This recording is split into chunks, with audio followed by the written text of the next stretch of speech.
ప్రభు అయిన యేసుక్రీస్తు యొక్క నామమునకు మహిమ కలుగును గాక. మరి ప్రభు అయిన యేసుక్రీస్తు యొక్క నామములో ఈ సాయంకాలపు కూటానికి మిమ్మల్ని నేను ఆహ్వానిస్తూ ఉన్నాను.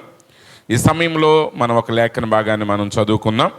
మార్కు సువార్త 11వ అధ్యాయము 20వ వచనం నుండి 24వ వచనం వరకు చదువుతాను, జాగ్రత్తగా ఆలకించండి. మార్కు సువార్త 11వ అధ్యాయము 20వ వచనం నుండి 24వ వచనం వరకు. ప్రొద్దున వారు మార్గమును పోవుచుండగా ఆ అంజూరపు చెట్టు వేళ్లు మొదలుకొని ఎండియుండుట చూచిరి. అప్పుడు పేతురు ఆ సంగతి జ్ఞాపకమునకు తెచ్చుకుని, బోధకుడా, ఇదిగో నీవు శపించిన అంజూరపు చెట్టు ఎండిపోయినని ఆయనతో చెప్పెను. అందుకు యేసు వారితో ఇట్లనెను, మీరు దేవుని యందు విశ్వాసముంచుడి. ఎవడైనను ఈ కొండను చూచి నువ్వు ఎత్తబడి సముద్రములో పడవేయబడుమని చెప్పి తన మనసులో సందేహింపక తాను చెప్పినది జరుగునని నమ్మిన ఎడల వాడు చెప్పినది జరుగునని మీతో నిశ్చయముగా చెప్పుచున్నాను. అందుచేత ప్రార్థన చేయనప్పుడు మీరు అడుగుచున్న వాటి నెలను పొంది ఉన్నామని నమ్ముడి, అప్పుడు అవి మీకు కలుగునని మీతో చెప్పుచున్నాను. ప్రభు ఈ వాక్య భాగమును దీవించునుగాక. ఆమేన్. ప్రియమైన సహోదరి సహోదరులారా, మరి సాయంకాల సమయంలో ఈ ఉపవాస కూటములో మరి కొద్ది నిమిషాలు మనం దేవుని వాక్యాన్ని ధ్యానం చేద్దాము. ఇక్కడ మనం చూసిన ఈ లేఖనం క్రైస్తవ జీవితంలో అత్యంత ప్రాముఖ్యమైన లేఖన భాగమై ఉన్నది. ఈరోజు మనం ప్రార్థిస్తున్నాం, అనేక మంది ప్రార్థిస్తూ ఉంటారు. మనందరికీ అనుభవాలే. కొన్నిసార్లు ప్రార్థనలకి జవాబులు వెంటనే వస్తాయి, కొన్నిసార్లు ఎంతో కాలం గడుస్తూ ఉంటుంది, కొన్నిసార్లు కొన్ని ప్రార్థనలకి జవాబును మనం పొందుకోలేకపోతున్నాం. వీటికి గల కారణం ఏంటి? ఈరోజు క్రైస్తవ జీవితం అనేది విశ్వాస సహితమైన జీవితమై ఉన్నది. దేవుని వాక్యం సెలవిస్తుంది, విశ్వాసము కానిదేదో అది పాపమని చెప్పుచూ ఉన్నది.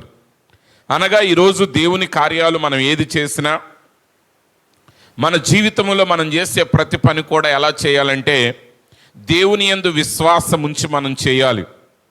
ఏ పనిని కూడా మనం అవిశ్వాసంతో అపనమ్మకంతో మనం చేయకూడదు.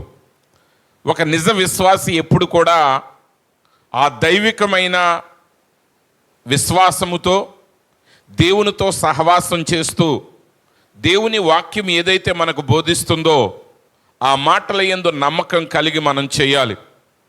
అక్కడ మనం చదివిన లేఖన భాగాన్ని గమనించినప్పుడు దీనికంటే ముందు ఏం జరిగిందంటే, యేసు ప్రభు వారు ఒకరోజు యెరూషలేము గుండా వెళుతూ ఉన్నప్పుడు అక్కడ ఒక అంజూరపు చెట్టు కనబడింది. ఆయన ఆకలి కొన్నాడు. ఆ మార్గంలో వెళ్ళుచూ ఉన్నప్పుడు తినటానికి ఆయన దగ్గర ఏది లేదు కాబట్టి అక్కడ చూసినప్పుడు అక్కడ అంజూరపు చెట్టు ఒకటి కనపడింది. ఆయన ఆకలితో ఉన్నాడు. ఆ అంజూరపు చెట్టు దగ్గరికి వెళ్ళాడు. అక్కడ ఒక్క ఫలం కూడా కనబడలేదు. ఆ ఫలం కనబడలేదు కాబట్టి యేసు ప్రభు వారు అన్నారు, ఇక ఎవడు కూడా నీ ఫలాన్ని భుజించుడు అని చెప్పి ఆయన వెళ్ళిపోయాడు. మరలా ఆయన పని ముగించుకుని తిరిగి మరుసటి రోజు వస్తూ ఉన్నప్పుడు ఆ చెట్టు సమీపానికి వచ్చినప్పుడు యేసు ప్రభు అసలు దాన్ని లక్ష్య పెట్టలేదు. నిన్నటి దినాన్ని ఈ ప్రజలందరూ ఎదుటి నేను చెప్పాను కదా, ఈ చెట్టు ఫలాన్ని ఇంకెవడో తినడని నేను చెప్పాను. ఈ చెట్టు పరిస్థితి ఏమైంది అని ఆయన దాన్ని పరిశీలన చేయలేదు, కానీ ఆయన మామూలుగా ముందుకు సాగిపోతూ ఉన్నారు. కానీ శిష్యులు ఆ మాట వారికి జ్ఞాపకం ఉన్నది. అయితే నిజంగా ఆ చెట్టుకి ఏమవుతుంది అనేది వారికి తెలియదు. కానీ మరుసటి రోజు వాళ్ళు వస్తూ ఉన్నప్పుడు ఆ శిష్యులు ఆ చెట్టు చూసినప్పుడు ఆ చెట్టు వేర్ల దగ్గర నుండి ఎండిపోవటం వారు చూశారు. ఎప్పుడైతే ఆ చెట్టు ఎండిపోవటం చూసినప్పుడు వారు ఆశ్చర్యపడ్డారు. అంటే దాని అర్థం ఏంటంటే యేసు ప్రభు చెప్పిన మాట నెరవేరుతుందని వారు నమ్మలేదు. వారు నమ్మనది అక్కడ జరిగేసరికి వారు ఆశ్చర్యపడ్డారు. ఈరోజు ప్రియమైన సహోదరి సహోదరులారా, మానవుని యొక్క జీవితంలో, ఒక విశ్వాసి యొక్క జీవితంలో శ్రమలు సాధారణం కాదు. ఈరోజు చాలామంది మన జీవితంలో శ్రమలు ఎదురవుతూ ఉన్నప్పుడు, కష్టాలు ఎదురవుతూ ఉన్నప్పుడు, అపజయాలు ఎదురవుతూ ఉన్నప్పుడు మనం ఏమనుకుంటామంటే జీవితంలో ఇవన్నీ సహజమేనండి అనుకుంటాం. అవి మనం సహజమని అనుకుంటున్నాం కాబట్టి అవి మన జీవితాల్లో విస్తారంగా ప్రవేశిస్తున్నాయి. కానీ ఒక విశ్వాసి యొక్క జీవితంలో సహజాతీతమైన కార్యాలే సహజమై ఉన్నాయి. హల్లెలూయా. ఎందుకంటే మన దేవుడు ఆశ్చర్యకరుడైన దేవుడై ఉన్నాడు. ఆయన అద్భుతకరుడైన దేవుడై ఉన్నాడు. ఆయన భూమిని ఆకాశాన్ని సృజించిన దేవుడై ఉన్నాడు. అంతకంటే ఎక్కువగా ఆయన నిన్ను ప్రేమించి నీ కొరకు తన ప్రాణం పెట్టిన దేవుడై ఉన్నాడు. హల్లెలూయా. ఆయన సృష్టికర్త మాత్రమే కాదు, ఆయన ఆశ్చర్యకరుడు మాత్రమే కాదు, ఆయన నీ కొరకు ప్రాణం పెట్టిన దేవుడై ఉన్నాడు. ఆయన నిన్ను ప్రేమించిన దేవుడై ఉన్నాడు. ఆయన నీ మీద కోపం లేదు ఆయనకి. నువ్వే వాక్యాన్ని వినకుండా నువ్వు వెళ్ళిపోయి నువ్వు శ్రమల పాలవుతున్నావు. నువ్వు ఆయన వాక్యాన్ని నమ్మక నువ్వు నష్టాల పాలవుతున్నావు. కానీ నీ మీద ఆయనకి ప్రేమ ఉన్నది. ఈరోజు ప్రతి మానవుడిని రక్షించాలని ఆయన కోరుకుంటా ఉన్నాడు. ఈరోజు నీ విషయంలో ఆయన ఎంతో ఆసక్తిని కలిగి ఉన్నాడు. ఈరోజు నువ్వు దాన్ని నమ్మాలి. ఈరోజు మానవుడికి దేవుడు తనను ప్రేమిస్తున్నాడు అనే విషయాన్ని నమ్మటం చాలా కష్టంగా ఉన్నది. మీరు అంటారు, అయ్యా మాకు ఈ శ్రమలు ఎందుకు వస్తున్నాయి దేవుడు మమ్మల్ని ప్రేమిస్తే? ఆ రోజు గిద్యోను అడుగుతున్నాడు ఆ దూతని. యెహోవా దూత ఆయనకి ప్రత్యక్షమైనప్పుడు, పరాక్రమం కలిగిన బలాఢ్యుడా యెహోవా నీకు తోడై ఉన్నాడని చెప్పినప్పుడు గిద్యోను అంటున్నాడు, యెహోవా మాకు తోడై ఉండిన ఎడల మాకు ఈ శ్రమలు ఎందుకు కలుగుతున్నాయి? యెహోవా మాకు తోడై ఉండిన ఎడల ఆయన అద్భుత కార్యాలు ఏమవుతున్నాయి? కానీ ప్రియమైన సహోదరి సహోదరుడా, దేవుడు నిన్ను ప్రేమిస్తున్నాడు. అది నువ్వు గుర్తెరగాలి. ఆయన సమస్తమును నీ కొరకే చేయుచున్నాడు. ఈ శ్రమల మధ్య ఆయన ప్రేమ విషయంలో నువ్వు ఆశ్చర్యపడవలసిన విషయం ఏమి లేదు. శిష్యులు ఆ చెట్టు ఎండిపోవటం చూసి ఆశ్చర్యపడ్డారు. ఈరోజు చెట్టు ఎండిపోయినందుకు నువ్వు ఆశ్చర్యపడక్కర్లా. నువ్వు దేవుని మాట నెరవేరకపోయినందుకు ఆశ్చర్యపడాలి, కానీ నెరవేరినందుకు ఆశ్చర్యపడక్కర్లేదు. హల్లెలూయా. ఎందుకంటే ఆయన మాట పలికినప్పుడు ఆ మాట తప్పక నెరవేరుతుంది. ఆ మాట వృధాగా తిరిగి ఆయన దగ్గరికి రాదు. కాబట్టి ఆ శిష్యులు ఆ చెట్టు ఎండిపోవడం చూసి ఆశ్చర్యపడి వాళ్ళు యేసు ప్రభుతో చెప్తున్నారు, అయ్యా నువ్వు చెప్పినట్టుగానే ఆ చెట్టు ఎండిపోయింది. అది ఎండిపోతుందని ఆయనకు తెలుసు. నిన్నటి దినమున ఎవడు కూడా నీ ఫలాన్ని తినడు అని ఆయన పలికిన రోజునే ఆ క్షణమే ఆ చెట్టుకి ఏమవుతుంది ఆయనకు తెలుసు. కాబట్టి ఆయన మరలా ఆ చెట్టుకి ఏమైందనే దాన్ని పరిశీలన చేయలేదు. అందుకు యేసు ప్రభు ఇప్పుడు ఆ శిష్యులతో అంటున్నాడు. అందుకు యేసు వారితో ఇట్లా అన్నాడు, మీరు దేవుని యందు విశ్వాసం ఉంచుడి. ఈరోజు ప్రియమైన సహోదరి సహోదరులారా, ఈరోజు మన జీవితంలో ఒక అద్భుతమైన కార్యాన్ని నువ్వు ఎదురు చూస్తూ ఉన్నప్పుడు నువ్వు నమ్మాల్సింది నిన్ను కాదు, ఆ కార్యం చేసే దేవుణ్ణి నమ్మాలి. దేవుడు సాధ్యం, ఆయనకి అసాధ్యమైంది ఏది లేదు. అబ్రహాం గారి యొక్క శరీరం మృతతుల్యమైనప్పటికీ, ఆయన వృద్ధుడైనప్పటికీ, ఆయన భార్య శారా యొక్క గర్భం మృతతుల్యమైనప్పటికీ వారు మేము వృద్ధులమైపోయాం, మా శరీరం బలహీనమైపోయింది అని అనుకున్నారు. కానీ దేవుని వాగ్దాన విషయంలో ఏమాత్రం కూడా వారు సందేహింపలేదు. హల్లెలూయా. ఎందుకని? మాట ఇచ్చిన దేవుడు నమ్మదగిన దేవుడై ఉన్నాడు. వారి శరీరాలు కృంగిపోతున్నాయి, వారి శరీరాలు శిథిలమైపోతున్నాయి, వారు బలహీనమవుతున్నారు. కానీ దేవుని మాటను మాత్రం వారు సందేహింపలేదు. ఈరోజు ప్రియమైన సహోదరి సహోదరులారా, ఈరోజు మీ జీవితంలో మీరు ఎలాంటి పరిస్థితుల గుండా నువ్వు వెళుతూ ఉన్నా సరే, నీ యొక్క అనారోగ్యం గుండా నువ్వు వెళుతూ ఉన్నా సరే, ఒకవేళ ఆర్థిక పరమైన బాధల గుండా నువ్వు వెళుతూ ఉన్నా సరే, ఈ లోకములు ఎలాంటి శ్రమల గుండా నువ్వు వెళుతున్నా సరే, నువ్వు కలవరపడాల్సిన అవసరం లేదు. ఎందుకంటే నీ పరిస్థితులను బట్టి ఆయన కార్యం చేసే దేవుడు కాదు, కానీ ఆయన తన వాక్యాన్ని బట్టి ఆయన కార్యం చేసే దేవుడై ఉన్నాడు. ఆయన తనేమై ఉన్నాడో అన్నదానిని బట్టి ఆయన నీ జీవితంలో కార్యం చేసేవాడై ఉన్నాడు. ఈరోజు నువ్వు చేయాల్సింది ఏంటంటే, నీ అవిశ్వాస విషయమై నువ్వు పశ్చాత్తాపడాలి. ఆయన వాక్యానికి వ్యతిరేకంగా నువ్వు ఒకవేళ నీ జీవితంలో ఏదైనా కార్యాలు ఉన్నట్లయితే వాటి విషయమై నువ్వు పశ్చాత్తాపడాలి. దేవునికి వ్యతిరేకంగా ఏ కార్యాలు నిన్ను చేస్తున్నాయో వాటి విషయమై నువ్వు పశ్చాత్తాపడాలి. ఎందుకంటే నీ యోగ్యతను బట్టి కాదు ఆయన కార్యం చేసేది, ఆయన ఏమై ఉన్నాడో అన్న దానిని బట్టి ఆయన నీ జీవితంలో కార్యం చేసే దేవుడై ఉన్నాడు. మీరు దేవుని యందు విశ్వాసం ఉంచుడి. ఎవడైనను ఈ కొండను చూచి నువ్వు ఎత్తబడి సముద్రములో పడవేయబడుమని చెప్పి తన మనసులో సందేహింపక తాను చెప్పినది జరుగునని నమ్మిన ఎడల వాడు చెప్పినది జరుగునని మీతో నిశ్చయముగా చెప్పుచున్నాను. ఈరోజు మన హృదయాన్ని విశ్వాసంతో నింపాలి. అవిశ్వాసపరమైనటువంటి క్రియలకు మనం దూరంగా ఉండాలి. అందుకే వాక్యం చెప్తుంది, మీరు అవిశ్వాసులతో విజోడుగా ఉండకుడి. అపహాసకులతో మీరు తిరగొద్దు. అపహాసకులు దేవుని వాక్యాన్ని వాళ్ళు ఏం చేస్తారంటే అపహసిస్తూ ఉంటారు. ఈరోజు అనేక మంది అపహసిస్తూ ఉంటారు వాక్యాన్ని. ప్రార్థన చేస్తే కార్యం జరుగుతుందా, రకరకాలు చెప్తూ ఉంటారు. చాలామంది అంటారు, నిజంగా దేవుడు స్వస్థపరిచే లెక్క అయితే ఇన్ని హాస్పిటల్ ఎందుకండి అని. ఎస్, మరి ఒకవేళ డాక్టర్లే స్వస్థపరిచే లెక్క అయితే డాక్టర్లు పాస్టర్ల దగ్గరికి, స్వామీజీల దగ్గరికి ఎందుకు వెళ్తున్నారు? ఇలా నువ్వు ప్రశ్నించుకుంటా వెళ్తే ఉపయోగం లేదు. అందుకే మొదటి కీర్తన చెప్తుంది, దుష్టుల ఆలోచన చొప్పున నడువక, పాపుల మార్గమున నిలవక, అపహాసకులు కూర్చుండు చోటున కూర్చుండక. ఎవడైతే దేవుని వాక్యాన్ని తక్కువగా మాట్లాడతాడో, క్రైస్తవుడైతే ఇంకా దూరంగా ఉండాలి వాడి దగ్గర. క్రైస్తవేతరుడు అంటే వాడికి వాక్యం తెలియదు కాబట్టి, దేవుడు తెలియదు కాబట్టి వాడు ఒకవేళ అపహసించవచ్చు. కానీ ఈరోజు అనేక మంది క్రైస్తవుల పేర్లు కలిగి క్రైస్తవులమని చెప్పుకుంటూనే వాక్యాన్ని వాళ్ళు చులకనగా మాట్లాడుతూ ఉంటారు. అలాంటి వాళ్ళకు నువ్వేమవ్వాలి? దూరంగా ఉండాలి.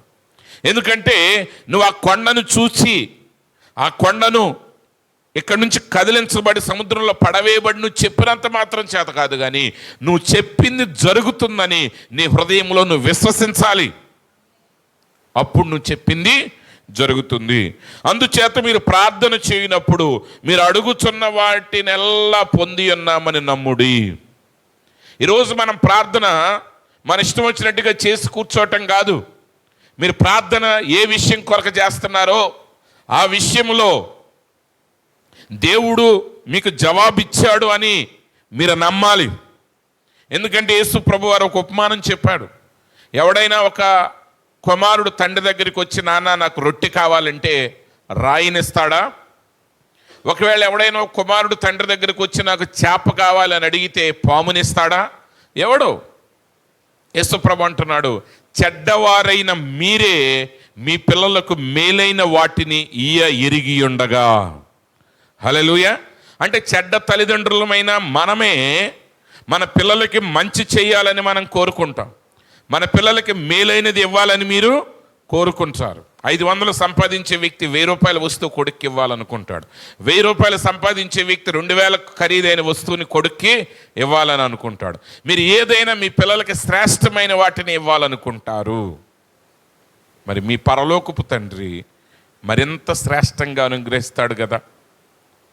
ఆయన పరిశుద్ధాత్మ కొరకు మీరు ప్రార్థించినప్పుడు ఆ శ్రేష్టమైన దాన్ని మీకు ఇవ్వడా? మీకు ఇస్తాడు. కాబట్టి ఈరోజు మనం ప్రార్థించే ముందు దేవుని చిత్తాన్ని మనం ఎరగాలి, ఆయన వాక్యాన్ని మనం ఎరగాలి. ఈరోజు మీకు ఎందుకు ధైర్యం చాలట్లేదంటే, ఈరోజు ఏ మనిషి కానీ ఎప్పుడు ధైర్యం చాలదంటే, దేవుని వాక్యానికి వ్యతిరేకంగా ఒక మనిషి తిరుగుతూ ఉంటే ఆ మనిషికి దేవునిని అడిగే ధైర్యం అతనికి ఉండదు. దేవుని చిత్తానికి వ్యతిరేకమైన ప్రార్థన అతను చేస్తూ ఉంటే అతనికి ఆ ధైర్యం ఉండదు. ఎందుకంటే దేవుడు తన వాక్యాన్ని ప్రకారంగా మాత్రమే చేసే దేవుడై ఉన్నాడు. దేవుడు తన వాక్యాన్ని మాత్రమే నెరవేర్చే దేవుడై ఉన్నాడు. నీకు స్వస్థత కావాలా? ప్రార్థించు, దేవుడు నిన్ను స్వస్థపరుస్తాడు. కానీ ఎవడికో రోగం రావాలని నువ్వు ప్రార్థన చేస్తే దేవుడు ఆ ప్రార్థన ఆలకించడు. ఒకవేళ అలా ఎవడన్నా చేస్తే వాడికి వచ్చిందంటే దాని అర్థం ఏంటంటే ఆ కార్యం చేసింది దేవుడు కాదు, అది ఆయన స్వభావం కాదు. అందుకే మనం ఏం చేయాలి? మన వాక్యాన్ని ఎరగాలి మొదటిగా. అందుకే ఆ కుష్ఠరోగి యేసు ప్రభు దగ్గరికి వచ్చి అన్నాడు, 2 కుష్ఠరోగులు, అయ్యా నీకు ఇష్టమైతే నన్ను శుద్ధుణ్ణి చేయి. అప్పుడు యేసు ప్రభు ఆ వ్యక్తిని ముట్టి స్వస్థపరిచి అన్నాడు, నువ్వు బాగుపడటం నాకు ఇష్టమే. కాబట్టి ఆ కుష్ఠరోగి ఆయన ఎలా అడగాలంటే, ప్రభువా నన్ను బాగు చేయి, నువ్వు బాగు చేసావని నేను నమ్ముతున్నానని రావాలి. ఈరోజు మనం ప్రార్థన చేసే ప్రతిసారి కూడా మనం ఎలా పడితే అలా అడగటం కాదు. మనం ప్రార్థించే ప్రతిసారి ఒక విశ్వాసం కలిగి, ఒక వివేచన కలిగి, ఒక స్పృహ కలిగి మనం అడిగేది వాక్యమా కాదా తెలుసుకుని, అది దేవుని చిత్తమా కాదా అని తెలుసుకుని, అది వాక్యానుసారమైనప్పుడు, అది దేవుని చిత్తానుసారమైనప్పుడు నువ్వు ధైర్యంగా యేసుక్రీస్తు యొక్క నామంలో నువ్వు అడిగినప్పుడు నువ్వు దాన్ని ముందే పొందుకొని ఉన్నామనే విశ్వాసంతో నువ్వు అడుగు. అప్పుడు నువ్వు అడిగినవన్నీ నువ్వు పొందుకుంటావు. హల్లెలూయా. 1, 2 కాదు, 1, 2 కాదు. అది చిన్నదైనా పెద్దదైనా నీ ప్రతి అవసరత విషయంలో ఆయన శ్రద్ధ కలిగిన దేవుడై ఉన్నాడు. హల్లెలూయా. నీ సమస్య నీకు పెద్దది, వేరొకళ్ళకి అది చిన్నది కావచ్చు, కానీ దేవుడు ప్రతి వ్యక్తి విశ్వాసంతో ఆయన దగ్గరికి వచ్చినప్పుడు ఆయన శ్రద్ధతో, బాధ్యతతో, ప్రేమతో ఆ విషయంలో సహాయం చేసే దేవుడై ఉన్నాడు. హల్లెలూయా. కాబట్టి ప్రియమైన సహోదరి సహోదరులారా, మీరు ప్రార్థించే ప్రతిసారి మీరు విశ్వాసంతో ప్రార్థించండి. మీరు అడిగే ప్రతిసారి దేవుడు దాన్ని నీకు ఇచ్చి ఉన్నాడని నమ్మండి. అది మీరు పొందుకొని ఉన్నారని నమ్మండి. మీరు ఆల్రెడీ దాన్ని పొందుకొని ఉన్నారు. అయితే అది ఫిజికల్గా మేనిఫెస్ట్ అయ్యే వరకే మీరు ప్రార్థన చేసినప్పుడు దేవుడు తప్పకుండా ఆ కార్యాన్ని జరిగించే దేవుడై ఉన్నాడు. ఎందుకంటే నువ్వు వాక్యానుసారంగా అడిగినప్పుడు ఆయన తప్పక అనుగ్రహించే దేవుడై ఉన్నాడు. నువ్వు మేలుకరమైన వాటిని అడిగినప్పుడు ఆయన తప్పక దేవుడు నీకు అనుగ్రహించే దేవుడై ఉన్నాడు. మన నిజ క్రైస్తవ జీవితం అని ఎలా ఉండాలంటే అద్భుతాలు, ఆశ్చర్య కార్యాలు మన జీవితంలో సామాన్యమైన కార్యాలుగా ఉండాలి. హల్లెలూయా. పౌలు గారి పరిచర్య ద్వారా దేవుడు విశేషమైన అద్భుత కార్యాలు జరిగించాడంట. అంటే అద్భుతాలు మాత్రమే కాదు, కానీ ఆ అద్భుతాలు ఎంత గొప్ప అద్భుతాలు జరిగినాయి అంటే ఆ పౌలు గారి పరిచర్యలో ఆ అద్భుతాలు కూడా సాధారణమైన కార్యాలుగానే మిగిలిపోయినాయి. సోదరుడు బ్రెనహాం గారు ఆయన బొంబాయిలో ప్రసంగం చేసినప్పుడు కొన్ని వందల ట్రక్కులు ఆ యొక్క చేతి కర్రలను ఎత్తడం జరిగింది. హల్లెలూయా. ఒకవేళ 5 లక్షల మీటింగ్లో ఒక్కడికి కాళ్ళు రావటం అద్భుతం అనుకుంటే కొన్ని వందల మందికి రావటం అనేది అది మహా అద్భుతమై ఉన్నది. హల్లెలూయా. నువ్వు నమ్మినట్లయితే యేసుక్రీస్తు నిన్న నేడు నిరంతరము మారని దేవుడై ఉన్నాడు. ఈరోజు నువ్వు విశ్వాసంతో, నువ్వు ఉపవాసంతో ఆయన సన్నిధిలోనికి వచ్చినప్పుడు, నువ్వు ఆయన సన్నిధిలో కనిపెట్టినప్పుడు, నువ్వు ఏది అడిగావో అది నువ్వు పొందుకొని అన్నావని నమ్మినప్పుడు తప్పకుండా ఆ కార్యాన్ని నీ జీవితంలో దేవుడు చేసి ఉన్నాడని నువ్వు నమ్మినప్పుడు అది తప్పక నీ జీవితంలో జరుగుతుంది. అట్టి కృప దేవుడు మీ అందరికీ అనుగ్రహించిన గాక. ఆమేన్. తలలు వంచండి, ప్రార్థన చేసుకుందాం. ఈ సమయంలో ప్రతి ఒక్కరు కూడా తలలు వంచి మనం ప్రార్థన చేసుకుందాం. విన్న వాక్యాన్ని బట్టి మనం దేవుని సన్నిధిలో మనం ప్రార్థన చేద్దాం. నిజమే ప్రభువా, నాయన నువ్వు అద్భుతాలు జరిగించే దేవుడు అయి ఉన్నావు తండ్రి. నాయన నువ్వు ఒక అద్భుతం జరిగినప్పుడు మేము ఆశ్చర్యపడాల్సిన అవసరం లేదు నాయన. ఎందుకంటే ప్రభువా, అద్భుతాలు నీ సన్నిధిలో సాధారణంగా జరిగే కార్యాలు అయి ఉన్నాయి తండ్రి. అసాధ్యమైన కార్యాలు నీకు సాధ్యము నాయన. ఈరోజు ప్రభువా, ఆ శిష్యుల వల్ల మేము ఆశ్చర్యపడిపోయేవారిగా కాదు కానీ తండ్రి, ఆ కార్యం తప్పక జరుగుతుందనే విశ్వాసంతో ఎదురు చూసి ఆ కార్యాలు పొందుకునే వారిగా మేము ఉండటానికి మీరు సహాయం చేయండి. Only believe, all things are possible. అవును, కేవలము నమ్ముము, సమస్తము సాధ్యమే. అవును ప్రభువా, రక్షించుట నీకు సాధ్యము నాయన, స్వస్థపరచుట నీకు సాధ్యము తండ్రి, నశించిపోయిన బిడ్డను లేవనెత్తటం నీకు సాధ్యము నాయన, కుటుంబాల్లో సమాధానం అనుగ్రహించడం నీకు సాధ్యము తండ్రి. ప్రార్థించుదాం.